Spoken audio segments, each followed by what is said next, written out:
Hey, welcome back, Well Shit Crew. So I'm just kind of sitting here admiring Well Shit the camper. Um, I don't know if anybody's ever priced out a teardrop camper before, but my God, are they expensive? And I've always wanted one. I always thought they were cool, with a little galley set up in the back and everything. Definitely way out of my price range.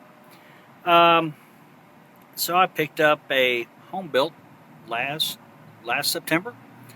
Um, Bought it from my brother's father-in-law. He built it a couple of years ago. I don't even know if they took it out or not, to be honest with you. Their daughter, not their daughter, their granddaughter has been using it for a playhouse in their front yard for, I don't know, a couple of years. So anyways, it's just all plywood build on top of an old pop-up camper frame. But I bought it, and I knew it had some rot issues beforehand when I got it. Not a big deal. Or at least I thought it was not a big deal. Turned out to be an entire rebuild.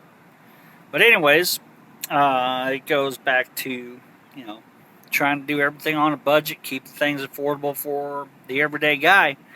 So I didn't take any videos because when I first bought this camper, the Well Shit YouTube channel was not even a thing yet. Wasn't even thought about. So, one thing I did do though, is I did document the hell out of it with pictures. So this is what this video is going to be. It is going to be just a collage of pictures from the day that I brought it home, the tear down, the rebuild, and where it's at now.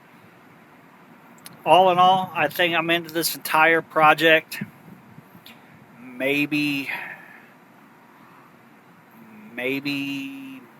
$2,000 at the most. That's including the cost of the actual purchase of the camper or the trailer. So once again, it's very obtainable, very affordable. I've not taken it out yet. It will be going on its maiden voyage over Labor Day weekend whenever I go to visit Hot Springs. But I hope you enjoy it, and I hope it inspires somebody to get out and either build something their own or find something somebody else has built and make it their own. And enjoy the video, guys.